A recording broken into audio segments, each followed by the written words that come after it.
Olá a todos, eu gostaria de lembrar que eu estou lendo meu livro A Revolução Ateísta, né, A Última Minoria Silenciada. Hoje, né, à noite, às 20 horas, eu estarei no canal do Ativista Ateus do Brasil, né, com Marco Cavalcante, falando sobre o meu livro. E eu queria também indicar para vocês a última live deles, né, que foi com o Matheus Benites, né, eu estou lembrando, memorizando, é Matheus Benites, né, que é o sobrenome dele. Achei uma excelente conversa, né? Ele publicou o livro dele sobre ateísmo, né? Que também é muito importante para a gente ter mais materiais na língua portuguesa, escrita por brasileiros, né? E nós combinamos também de continuar a conversa, né? Na parte final lá da live deles, eles falam sobre o Matheus Benites, né? Ele fala sobre o trabalho dele de doutoramento, que tem a ver com moralidade, né? E a moralidade é um dos temas mais comuns nesses debates entre ateus e crentes, né? Entre ateus e os teístas, né? Então, é bastante comum, né? Essa questão da moralidade, né? Que os crentes tendem a acreditar, ou pelo menos os apologéticos, né, tendem a defender, mas essa crença, né, os apologéticos são mais argumentativos, né, mais diretos, eles sabem mais o que estão falando, no sentido de que estou falando bobagem, mas sabem o que estão falando, né? Que muitos deles têm capacidade cognitiva para perceber que estão falando besteira, mas sabem o que estão falando. Mas de outro lado, você tem os crentes, né, que assumem, que aceitam esse tipo de pensamento, muitos deles nem têm consciência disso, né? Então a ideia que aparece muito nesses debates, né, é a ideia de moralidade, né, como sendo divina, né? Ou seja, você precisa de uma criatura, ou de um ser, ou de uma externa para dizer aos humanos o certo e o errado, né? A ideia de que a moralidade, a moralidade do ateu seria uma espécie de moralidade frouxa, né? Uma espécie de moralidade que o ateu pode justificar qualquer coisa, o que é o oposto, né? É o oposto. Na verdade, se você presta atenção, é a moralidade do cristão que é frouxa, né? Tanto que existe mais de 40 mil variações do cristianismo, né? Tem aquele pensamento que aparece muito em alguns debates de que é, se você não gosta da moralidade da sua igreja, né, cristã, logo na esquina tem uma diferente, com pensamentos diferentes. Você encontra basicamente de tudo dentro do cristianismo, né? Isso ajuda a explicar porque o cristianismo nunca morre, né? Ou seja, o cristianismo sempre consegue sair como, aqui, você dizendo algo do tipo, nós já havíamos defendido isso, né? Eles defenderam a escravidão por 2000 anos, né? Não somente defendeu, como institucionalizou a escravidão. Hoje, alguns cristãos dizem que King era cristão, então quer dizer que o cristianismo era contra a escravidão. O que é falso, né? King foi preso por cristãos, né? Cristãos que prenderam King. Tem cartas dele falando sobre isso. Então, aí, da mesma forma, atualmente existem grupos cristãos que são minorias, né, que são geralmente reprimidos pelos próprios cristãos que apagam esses grupos, que defendem os direitos do LGBTQI+. Tem grupos cristãos que defendem o direito das mulheres, a liberdade, o aborto. Teve até no Brasil um grupo cristãos, que eu não sei o que aconteceu com eles, que defendiam o aborto legal, usando a Bíblia, né, usando o cristianismo como base. Mas aí você vê que eles defendem com todos os pontos, né? Só que o que está no poder reprime, e só historicamente você vê isso acontecer, né?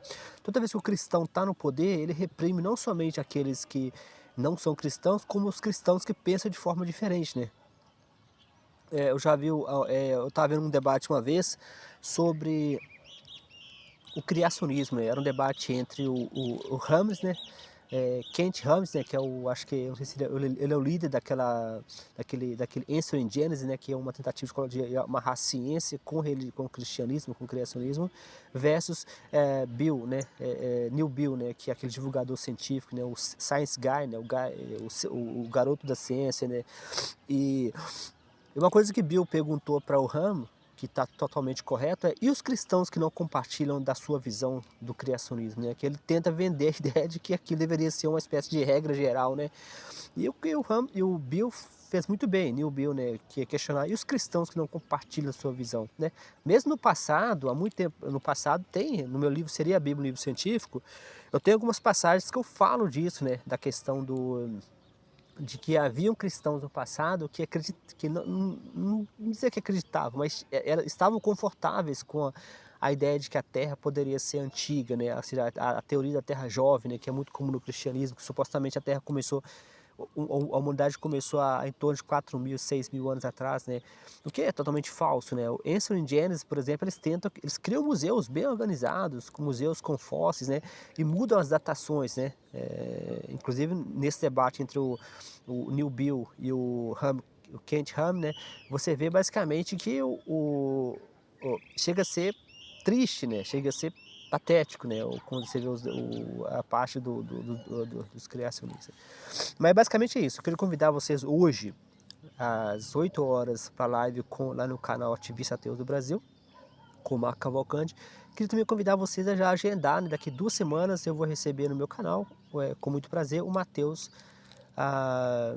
O Matheus Benites, né? Eu ainda tô pegando a pronúncia do nome dele. E nós vamos dar continuidade àquela parte final da live lá que eu sugiro para vocês, na parte final, no qual eles falam um pouco sobre a questão da moralidade. Eu queria convidar vocês, né, a vir ao canal e bater um papo, né. Mas hoje eu queria falar para vocês um pouco sobre essa passagem que está no meu livro, que na verdade é uma citação de um artigo do BBC News. Foi o primeiro, acho que foi o primeiro artigo que eu li sobre ateísmo, né? Quando eu comecei a pesquisar sobre ateísmo, esse artigo apareceu, né? Ele fala sobre preconceito, agressividade e desconfiança. Nesse mesmo artigo, somente para efeito de curiosidade, aparece a pesquisadora Suzane, até um nome diferente, mas essa é uma pesquisadora brasileira que saiu do Brasil e era bem conhecida no mundo acadêmico porque durante muito tempo ela lutou pelo direito dos bolsistas, né, dos bolsistas da CAPES, ou bolsistas CNPq, terem contribuição para o INSS, né, como você poder contar para a aposentadoria, né?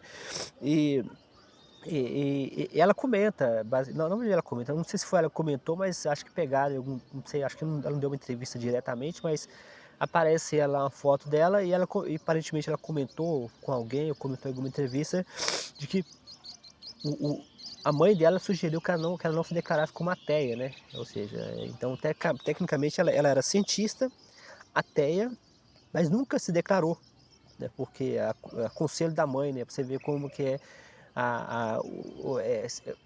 se declarar como ateu seria como se declarar como gay, né? Por exemplo, né? Ou seja, é uma coisa que você tem que manter para você. E ainda existem, isso é recente, né? Ainda existem pessoas que dizem, né? Eu já vi comentários no Facebook, já vi comentários que pessoas dizendo que não é bem assim. Atualmente o Brasil é muito, o Brasil, a comunidade científica são abertas para os cristãos, para a religião, mas não é bem assim, né? Não funciona, né? Também tem um pássaro aqui, bonitinho, né? Tá vendo que bonitinho? Ele tá. O canarinho da terra, né? Não tá muito incomodado comigo, não. Os canarinhos mais, vamos dizer assim, tem uma sensibilidade mais baixas a humanos, né? Inclusive, para quem tiver curiosidade, eu tenho um canal eu tenho um projeto no iNaturalista, né? iNaturalista, eu criei também um aplicativo usando ChatGPT, inteligência artificial, visão computacional. Tá vendo que legal? Os canarinhos da terra, né? Eles são mais receptíveis a humanos, né? Eles não têm muito, não. Esse aqui eu acho que é um macho, né? Tá vendo? Por causa a parte preta dele lá, tá vendo a parte de baixo preta? É uma fêmea, na verdade, né? O macho ele é mais. Tem uma coloração mais, vamos dizer assim, menos preta, né? Sabe essa parte preta dele aqui, ó? Lá no iNaturalista, eu tenho o cadastro, né? Esse foi um dos primeiros que eu cadastrei, porque ele é muito fácil de tirar foto, né? Mas voltando aqui ao a nossa citação, dos mais de 480 mil candidatos a vereadores, né? Edmar era o único declaradamente ateu, né? Vamos lembrar que nesse livro aqui, eu exploro nesse livro aqui o caso do FHC, né? FHC nunca se declarou ateu, né? Mas aparentemente ele foi questionado se ele ele acreditava em Deus, né? E parece que o FHC na época, acho que ele estava concorrendo à presidência de São Paulo, o governador de São Paulo, não lembro, mas ele meio que deu uma resposta escorregadia, né? Ele não declarou que estava em Deus. E é extremamente bizarro, né, a gente pensar que a crença em Deus, né? Ou seja, o alinhamento religioso, muitos cristãos negam, né? Eu já tive inúmeras experiências de conversar com cristãos sobre isso e eles negam, né? Eles tendem a negar isso, dizer, não tem nada a ver com isso, né? Uma vez eu falei com uma moça da Assembleia de Deus, no caso dela, ela ficou surpresa, né? Ela não negou, na verdade, ela ficou surpresa e chegou a mostrar, como se diz, chegou a mostrar, no caso dela, chegou a mostrar repúdia mesmo com isso, né? Porque não tem nada a ver isso, né? No sentido de que aparentemente ela ficou um pouco incomodada com isso, né?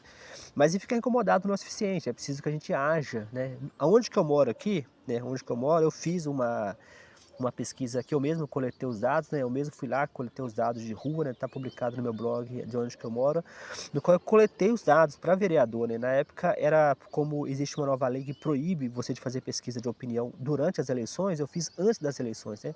Então eu estava no período legal. E aí o que que eu fiz? Eu usei alguns truques estatísticos, né? Usando inteligência artificial, né?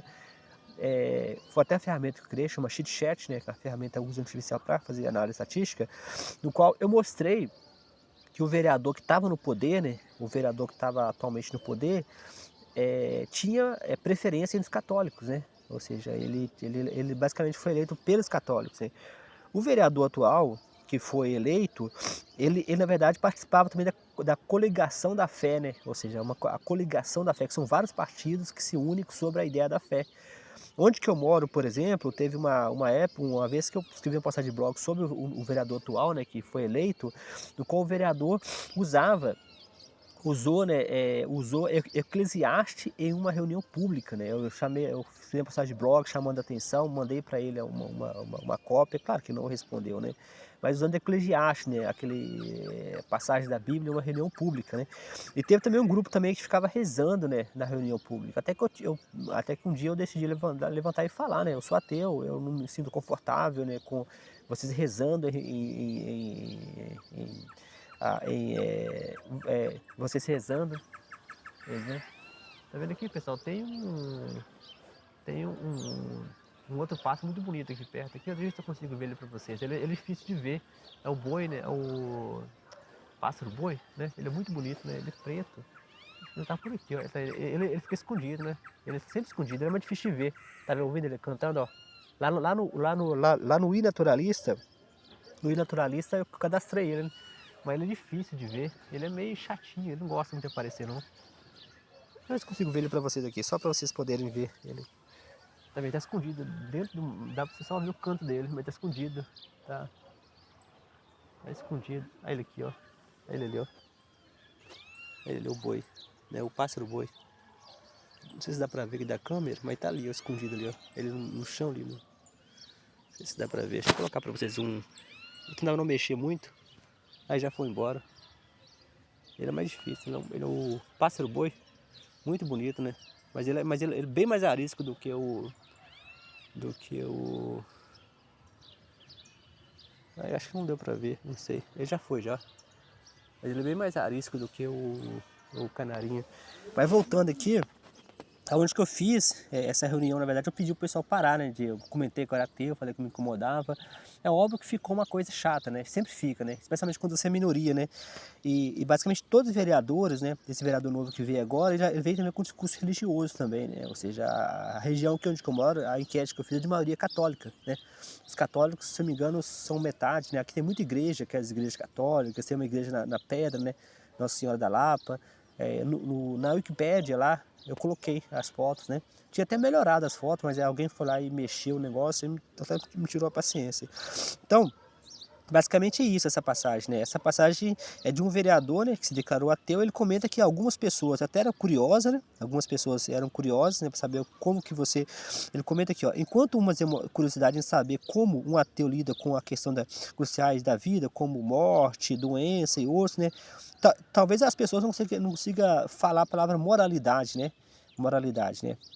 Moralidade. Mas é o que nós vamos falar com Mateus Benítez, né? Talvez eles não consigam usar a palavra moralidade, mas o que está por trás dessas curiosidades realmente é moralidade, né? Realmente é como o ateu lida com questões como ajudar o próximo, que tem a ver com moralidade, né? Os mais exaltados reagem com desprezo e agressividade, né? O que eu acredito que é válido, né? Se eu não me engano, não sei se foi acho que nesse mesmo artigo do BBC News, não sei se foi ele que comentou, acho que teve um candidato que comentou que sofria ameaças, né? Ou seja, porque geralmente assim, o candidato mais voltado para o ateísmo, ele vai ter um foco também, talvez ele tenha crítica à religião. Teve um caso recente que eu estava vendo no Jornal da Cultura, no qual o Sérgio Cortella fez uma análise perfeita, né? O Sérgio Cortella, né? No Jornal da Cultura, né?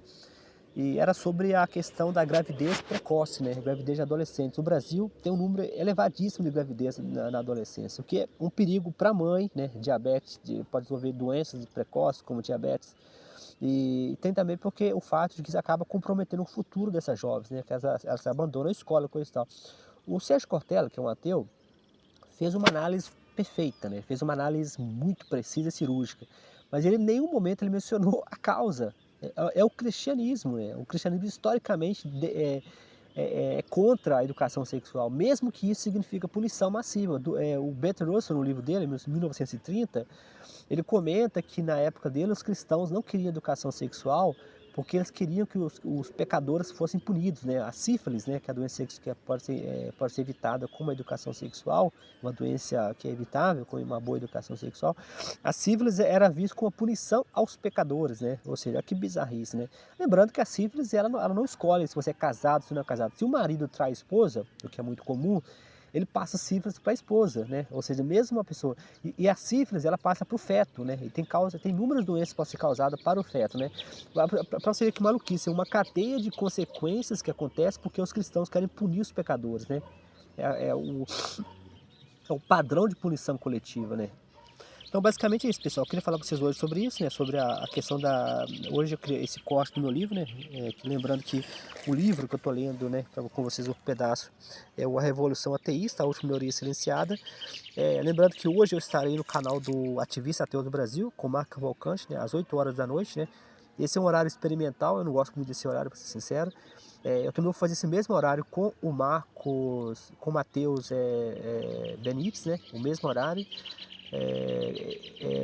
Curiosamente no mesmo dia, na quinta-feira, né? Curiosamente no mesmo dia, né?